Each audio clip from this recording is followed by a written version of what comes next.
Hi there. Welcome to Real Life on the Homestead in Ontario. I'm Marie, and today I'm going to give you a little glimpse of how we multitask and how many things we have on the go at the same time. And one of the reasons I have to apologize that it takes me so long to upload videos at times. I forget to record while I'm doing stuff. I record it and then don't have time to edit or upload. And sometimes uploading does take a long time. But today I'm going to give you a little glimpse of everything we're working on. And a lot of these things will come out in individual videos. So let's get started. It's going to be a busy, busy day. So let's see what's going on in the chicken yard.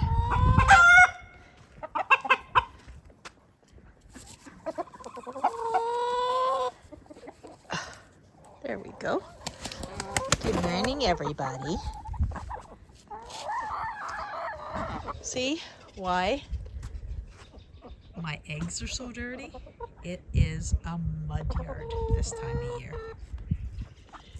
They're enjoying their scratch. Good morning. See, they're enjoying their scratch, which is a good thing. And let me show you what's going on in the coop. Well, hello. You guys in here laying some eggs? No? Off you go. Thank you. Okay, so this is our deep litter method. And yes, it's friggin' deep. Let me just try to show you how deep it is. We're at about 1.5 feet this year. That there is where the ducks were getting ready to lay some eggs. It is dirty. We just keep adding more. They're interrupting us. They just laid an egg. But as you can see, it's very thick. I can't clean it out just yet because it's still frozen underneath. But our goal is always to keep fresh shavings in the nest boxes. There we go. And unfortunately, even though we keep nice clean nest boxes, they like this spot. Hi. Did you just lay an egg? As you can see, rabbit cages are now gone. And the reason they're gone is I have taken them down to the barn for their first round of breeding. They did overwinter very well in here. And I still have the plastic that protected the walls from their urine. And the chickens are starting to pull this away. No eggs down there. We will be cleaning this up when we take out all the litter. I can't hear myself think.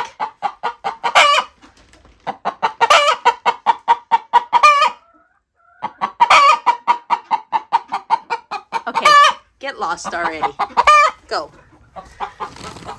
This is her egg. Isn't that beautiful? Nice green.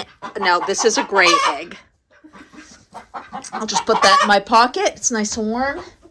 And we've got a couple in there. I might as well grab those too. But see how dirty they are? That's because their feet are so dirty from being in the yard. And even though I work really hard at keeping fresh shavings in there, they get dirty. Eggs get dirty. So as soon as we are able, I will muck this out. All these used up straw and shavings with droppings is going to go in the garden. Great fertilizer. And looking forward to getting this cleaned up. None of the animals are sitting on their eggs yet because they know it's still too cold. They're smart. So I'll be hatching some, and I'll be showing you in videos hatching some duck eggs and chicken eggs, the whole process from day 1 to hatch day. I just wanted to show you how mucky this is and see where we're going. I'll take you down to the barn and see how the rabbits are doing as well. Well, our girls have moved back into the barn, and this is where they will spend their summer. Right now I am keeping them in a upper cage, which is above the ground. And the reason I do this is to protect them from any rats or predators that might come into the barn. And this way they are hanging. And when they're hanging, they are protected. Now I want to share with you my style of nest box. I don't know if you can see, but let me open this up to show you. So what I've done is I've cut a hole into the bottom of the cage, and Mom goes digging deep. And what she does is she digs in here and she has her kits, and it's more natural. They're digging. Look at this little guy. That's 2 days old. So put him back in, cover up the fur, make sure Mom's happy. Notice how she doesn't attack me? It's because she knows that I'm no threat. The reason I do these subterranean nesting boxes, and I'm gonna just show you down here. So it's hanging from the bottom of the cage. I line it with old feed bags so that it breathes and urine can actually drop out of it. It gets packed with straw by Mom, and then of course she tops it up with her fur right before having the kits. And the reason I do this, it's more natural. They are digging subterranean to have their kits. And let me show you a nest box and what I was experiencing. This is one of my old nest boxes. I'm no longer using these. I'm actually selling them off slowly. This is a typical nest box. It's, number one, it's metal, so it's cold. It does have a bottom panel. I don't have it in there.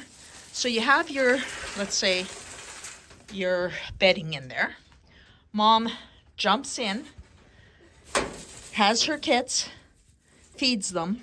But when she jumps out, sometimes some of them are still stuck to her teat. So this is supposed to like scrape them off as she jumps out and they stay in there. However, they don't always. So when she jumps out and there's a kit stuck to her teat, the kit can't get back in. They're too little.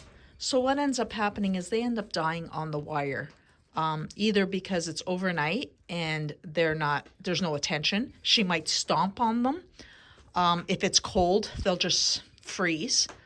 I've rescued some where they were pretty cold, warmed them up, put them back in, and they survived. But it was a lot of intervention. And I'm trying to do things as naturally as possible. So this type of nest box is what most people use, not the best. If you're going to do this, I've also done one where I built it with planks, so 2x6 planks. They worked well, except Mom chewed the hell out of them, so that didn't work. So what I've decided to do is I do those subterranean bottom of the cage nest boxes, and I lose very, very few kits now. Where before, I would lose maybe 1 to 2 every litter just because of circumstances. Again, sharing with you what I've learned through my mistakes and experiences. I'd like to introduce you to Monroe. He's our buck. He's a little overweight from the winter, but he's doing well. They all overwintered very nicely. He is only a year old, so this is his first litters that are coming from his line, and so far so good. Hope that he loses a little bit of weight, and the next round we will be producing some nicer kits. While the sap is starting to boil, let me show you what I'm dealing with. These are duck eggs. A little crazy, don't you think? This is from the last couple of weeks. These on this side here, I think I'm going to set in the incubator to hatch. And I'm doing that mostly to subsidize our feed costs. I'll sell ducklings at day old. I don't really want to do ducklings just yet. It's a little early. We're still in April. That's why moms aren't sitting on their eggs, is because they know it's still a little cold. And then with all these extras, I think I'll do a video on making homemade pasta using duck eggs because they're so rich and delicious. And that's not it, guys. That's not even close to it. These are my chicken eggs, and I am selling regularly. But it's the season where there is eggs galore. And we do eat a lot of eggs, and we sell a lot of eggs, but this is absolutely nuts. Like I said, spring is a crazy time on a homestead, and don't think that life is easy. This is why I can't get my YouTube videos done. It's because I'm busy, but this is real life. Here I am grabbing our incubators out of storage. Now I do have egg turners for chicken, duck, geese, and quail. And I'm going to just explain to you when I use them and when I don't use them. For chickens, I definitely will be using the egg turner. However, for ducks, I no longer use the turner because I have found a better alternative that gave me a better hatch rate. So I'm going to take these into the garage where the temperature is pretty regulated, and that way we can start our duck eggs, which will take a... What I'd like to share with you is egg turners. And here I have, let's start with the ones we're not using. This is a quail egg turner, and they work really well. I could fit 119 quail eggs in each batch. They work really well, and they just rotate back and forth. As long as you don't put oversized quail eggs in, perfect. So this is our quail egg turner, and I do use them regularly. For our chicken eggs, again, they work really well. Put the chicken egg in, it turns regularly, and of course, you don't need to monitor the turning. This is for geese and duck eggs. Now this is what I no longer use. I don't actually hatch geese, but I do hatch duck eggs.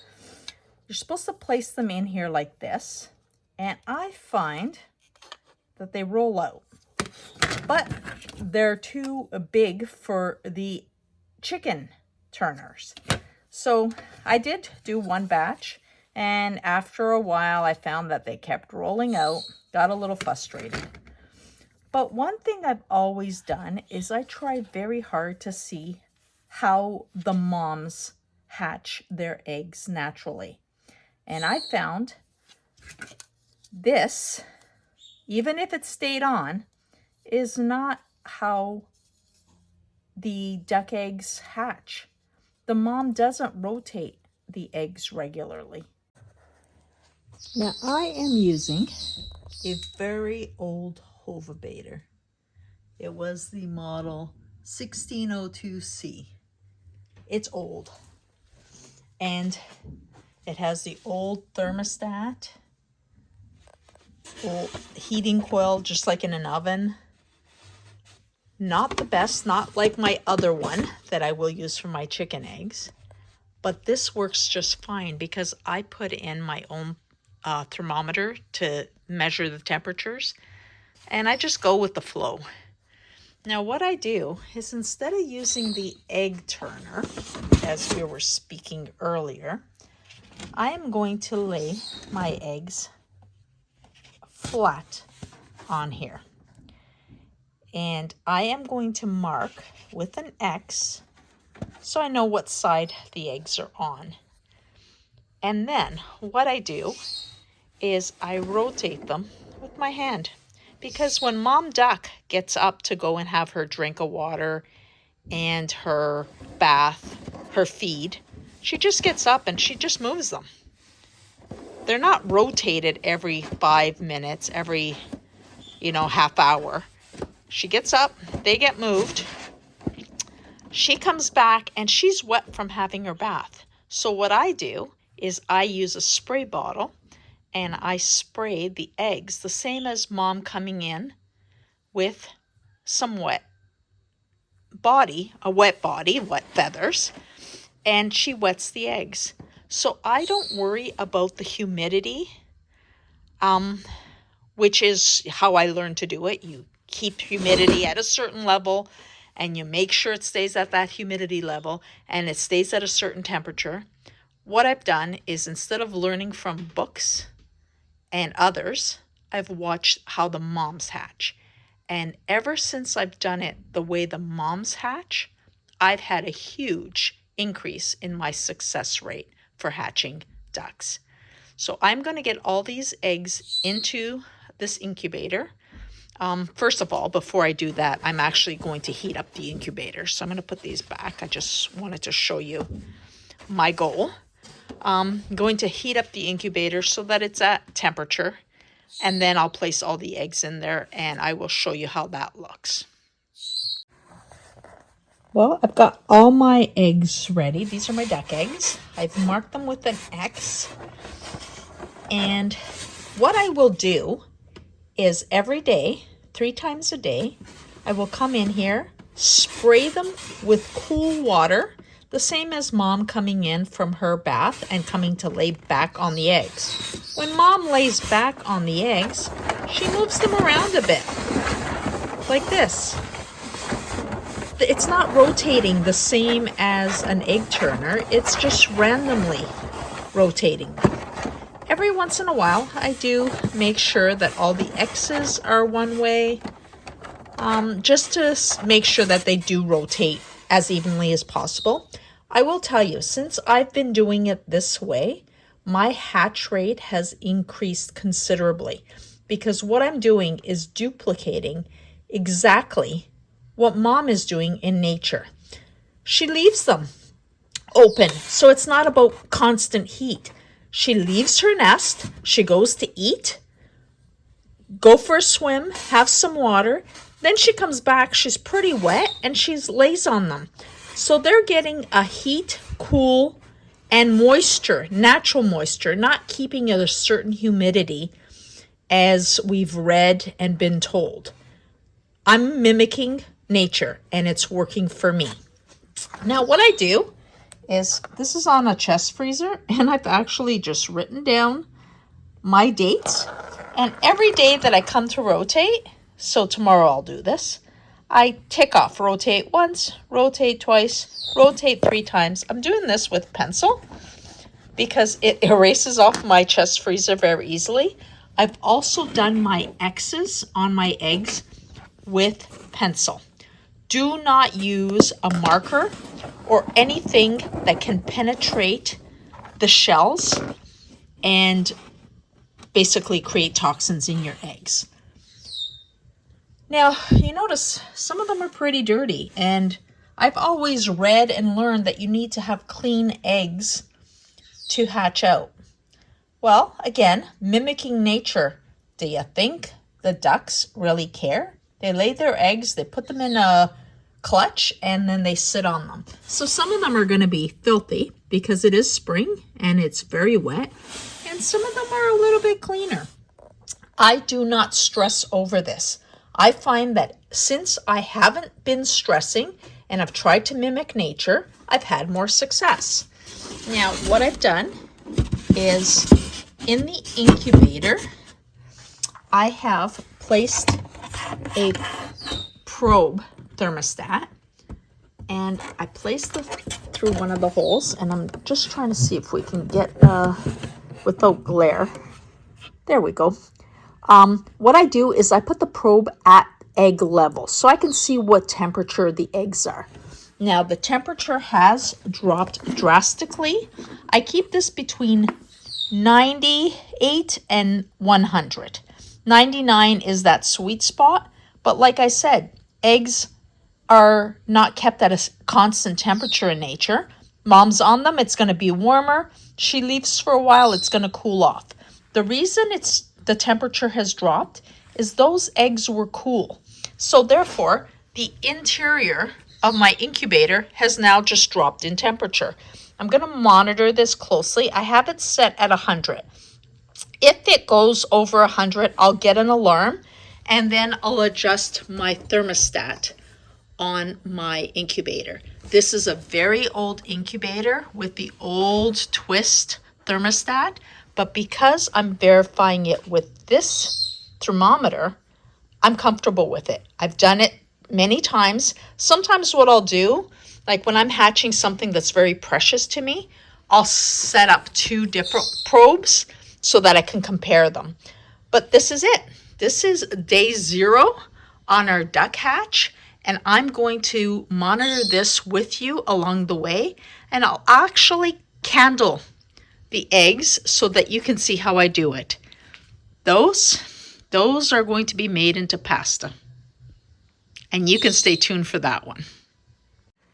Well, our duck eggs are now pretty much on their first day. Temperature's 97. Don't want them to overheat, so I'm actually going to turn this down a little bit and I'll monitor it tomorrow. There, light went off. That means the heater is off.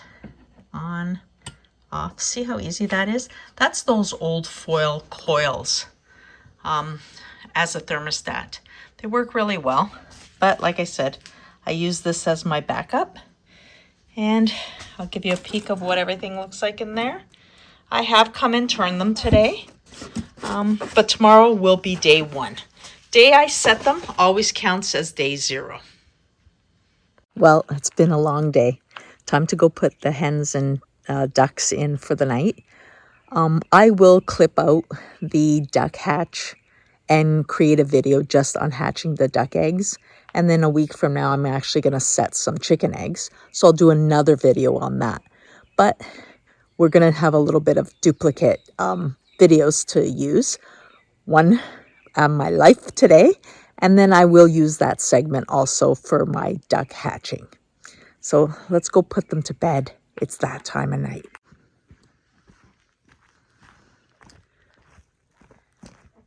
Okay, guys, time for bed. Let's go.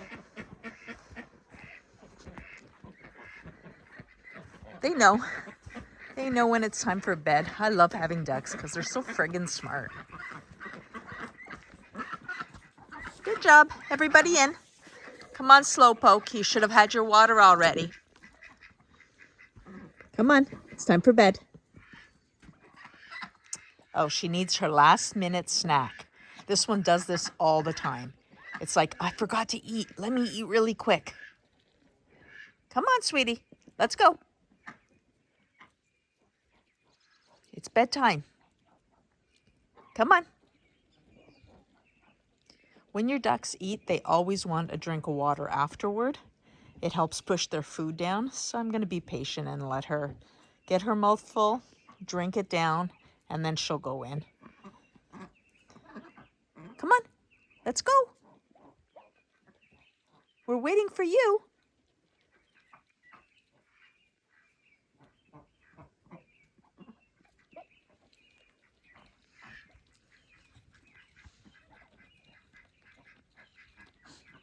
You think she hasn't eaten all day. She's been out in the field eating bugs. There she goes for her final drink.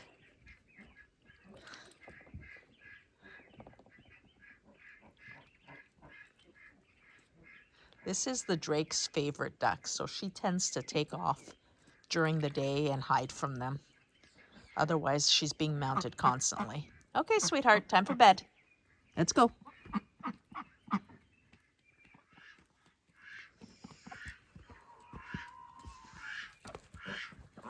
Okay, guys, time for bed. Good night. There's all our ducks. Chickens are already on the roost. They go in earlier all the time. And I make sure to close them off so that they're safe. This way they're safe overnight. Nothing can get in. I don't stress over predators. Well, thanks for joining me today and seeing the crazy days we have in spring. I hope you've enjoyed it. I hope you'll keep following because spring is, like I said, super busy. And make sure that you go out and you live your best life. We'll talk to you very soon.